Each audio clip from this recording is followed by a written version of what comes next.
Hello everybody, today I'm driving a Honda S2000. There's nothing particularly unusual about that. I can drive an S2000 any day that I like. But today's is a little bit different. You see, at the present moment, my own car is almost entirely standard. And this is of the same vintage, 2003. In fact, it was originally also a 53 plate car. But this, as you may have guessed from the title, is very much not standard. This is Paolo's S2000. You see, some cars I drive because I want to. Some cars I drive because you want me to. And other cars I drive because they test my own personal principles. And this car is one of those. See, I have big plans for my own S2000, but there's one thing that I absolutely didn't want to do to it, which is supercharge it. And I didn't want to do that for a couple of reasons.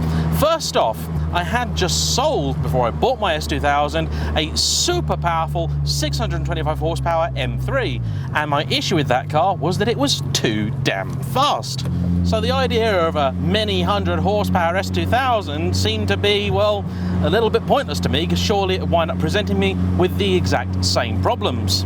The other issue I had may seem a little bit hypocritical, because the type of supercharger that you need if you want to charge an S2000 is the same as on my M3. They are all centrifugal types, this particular car having a TTS kit which features a Rotrex supercharger. Now, centrifugal superchargers work in a fundamentally different way to a positive displacement charger like the one you'll find on many traditional supercharged cars like Jaguar XKR, my Lotus Evora, stuff like that. Now those give you a nice big hit of torque low down, but the centrifugal type don't do that. They just build their power as the revs rise. And because a supercharger's speed is linked directly to that of the engine, when you have high revving cars like my E92 M3 or this S2000, it means that you only really get the power benefit at the top end. And the top end, as far as I was concerned, wasn't where an S2000 needed the help. But let's find out just what this car is like, shall we?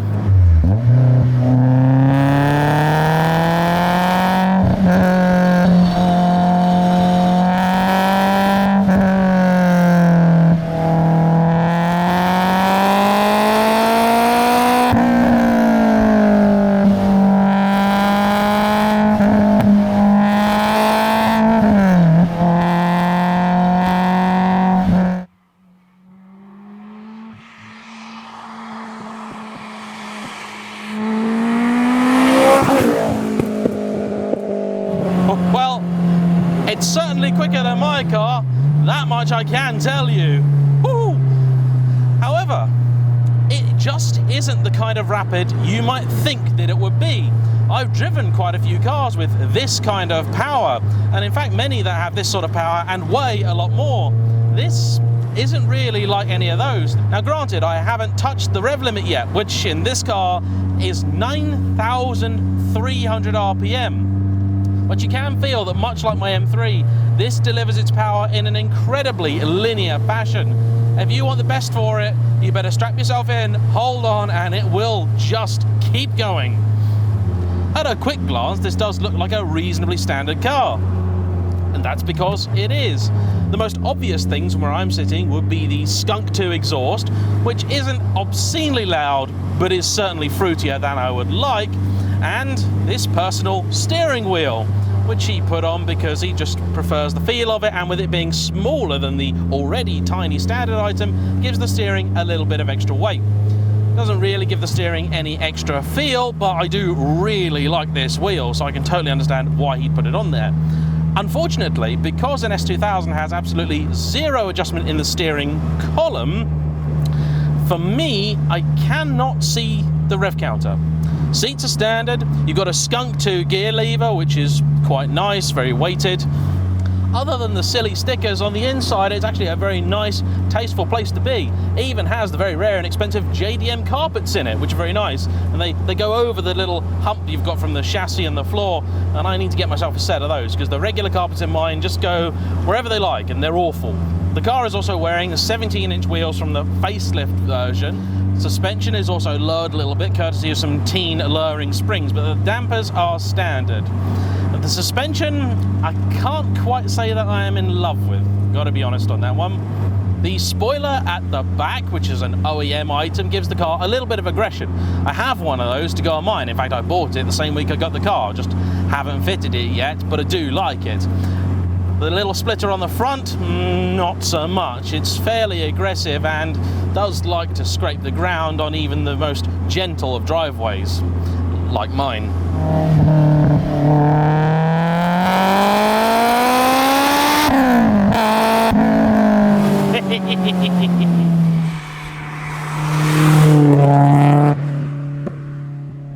Now, one thing you should probably know is that the early S2000s do not have traction control, which means that 500 plus horsepower, which by the way is dyno tested, and I know very well that dynos can give very different numbers. Two different dynos on the same day, the same car, can give wildly differing figures, but there is a printout saying this car is making 524 brake. Yes, if you ask me from where I'm sitting, I'm not entirely sure that I believe that, but that is what the thing says. Most of these cars claim sort of 400 plus. However, it was tuned by a very reputable company, TDI South, and he was told at the time that they were actually pulling the timing a little bit because on the dyno the car was overheating. It's since been upgraded and had the cooling system improved. It's got a Mishimoto rad on it, a few other things. So at some point it's going to go back for a little bit more fine tuning and hopefully even more power can be coaxed from it. That being said, what really is impressing me is the linearity of said power. It really is very smooth and very progressive. And that is what you'd want in a fairly small car with very well-known reputation for having somewhat twitchy handling. You do not want all that power coming in suddenly.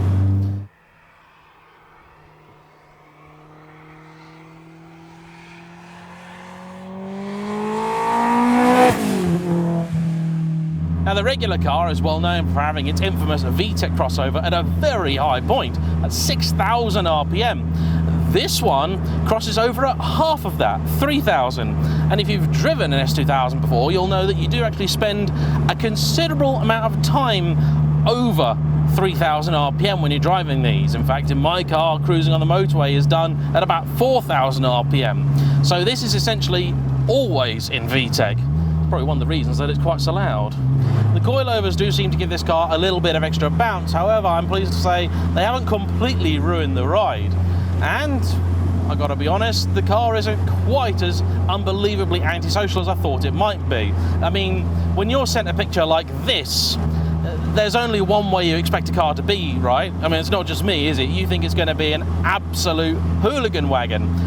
And I'm sure when we do the drive-bys, I am going to be looking around to see which neighbour is sharpening a stick or lighting a torch to come after me.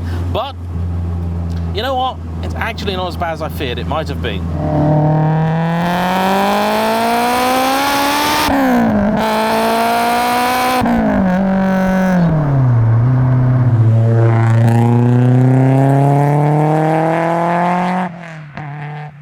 I mean, it's not slow, it really isn't, and it whips around to that 9,300 RPM with a fair seriousness, it has to be said.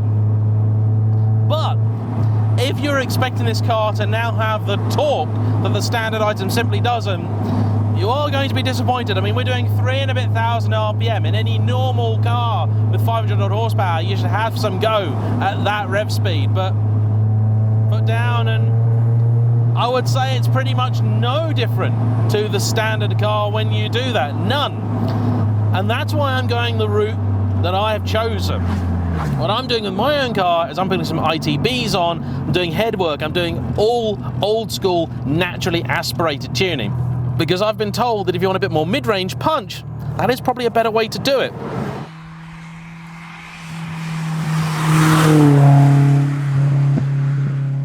And with a car making this much extra power, I would actually really like to have seen a little bit more done to the handling and the braking of the car. The brakes are pretty much standard. It's got slightly better Ferodo DS2500 pads, and that's about it. Granted, it's not a particularly heavy car to bring to a stop, but when it can make this much power, I would like perhaps a little bit more stopping power as well. And the exhaust actually has quite a bit of bassiness to it. A lot of these cars can wind up being extremely raspy to a point of annoyance. Adam Ival's Civic that I drove was like that. It just sounded like angry bees having a rock concert in your ear. And this one's not as intolerable. Now, Paolo runs it mostly with the hardtop on. I mean, I couldn't see the point of doing that. Very popular in America. They love putting hardtops on, including either the factory or the Spoon one. But to me, the way to enjoy, I mean, really enjoy an S2000 is roof down. In fact, on a day like today, if I wasn't recording, I'd have the windows down as well for a little bit of extra wind in the hair action. Of course, reviews like this are always strange because most of what I could say about the car, the practical side of it, boot space, legroom, all that sort of jazz, well, is of course no different to my own car. Now, if you are thinking of an S2000, if you're a very tall person, sit in one before you buy because you may be somewhat disappointed. Gear shift, I'm pleased to report though, is still just as fabulous in this one as it is in my own. Perhaps the most amazing thing about this car is the fact that Paolo has actually done all of the work to it himself.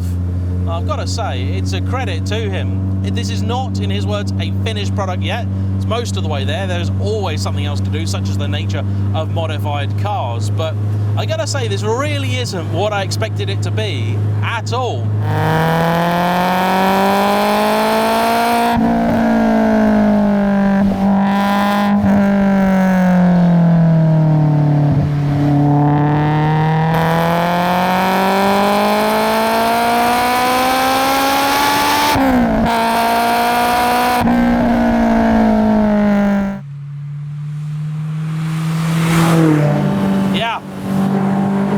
Okay then, let's talk.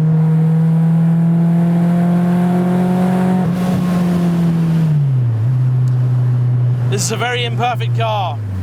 The engine is fine. I would not really want any more power from this, but it is really exposing the weaknesses in the chassis. The suspension setup, the car actually floats quite a bit. I'm not a fan of lowering springs, I'm just not. If you're going to do suspension work, it's my belief you should do the whole lot together. Just put coilovers on or nothing. You've got to be so careful here because, oh yeah, you can feel that back end want to move in a way that, the standard car doesn't. We've got 8008Rs on here, they're pretty sticky rubber. And even still, they're struggling. The car does have a limited slip diff as standard, and when you're under acceleration coming out of a bend, you can feel it working. That rear end starts to skip around a little bit. And I just need the suspension that I can lean on a little bit more, because as standard, that rear wants to break away. So here's the problem. You're going along on a road like this, it's actually reasonably straight. There's a little bit of, up and down, it's standard British road. The problem is, the suspension isn't happy with itself. So you'll go over just what is a gentle, not even a bump, just a curve in the road. And then it starts wandering. It starts trying to get out of shape. It's not too worrying, it's not too disturbing. If it was wet, I can imagine this would be absolutely terrifying. Now, Paolo asked me, because he said, I'm thinking of getting an M4, should I not? So he wants my opinion of whether that'd be the right thing to change to. Well, Paolo, if you like being terrified by a car with a little bit too much power and a slightly wayward chassis, yes, an M4 is the car for you. Personally, I think this car has a lot more character and excitement in it, but there's a long way to go with this vehicle still. That chassis, I think, needs a lot of help. It needs stiffening, it needs bracing, which there's loads of different ways you can do that. It's a very well-known thing. This car needs a little bit of help. It was stiff for its time, but that was 20 odd years ago. And you do need proper suspension on it. You do need some proper coilovers, a decent setup, because as it happens, when you start to press on, you get onto some really fun roads, and the car isn't inherently wayward. The engine actually isn't ruined at all, but the car needs more control than it has. That is the issue with this car. And I suppose in the regular car you could call that a bit of old school character. Yeah, that's fine with 240 horsepower, but with double that, it just becomes scary. And with no traction control to help you out, it would only take one extra little bump or one little patch of ground that isn't quite as stable as you thought it might be, and then you're in some serious trouble.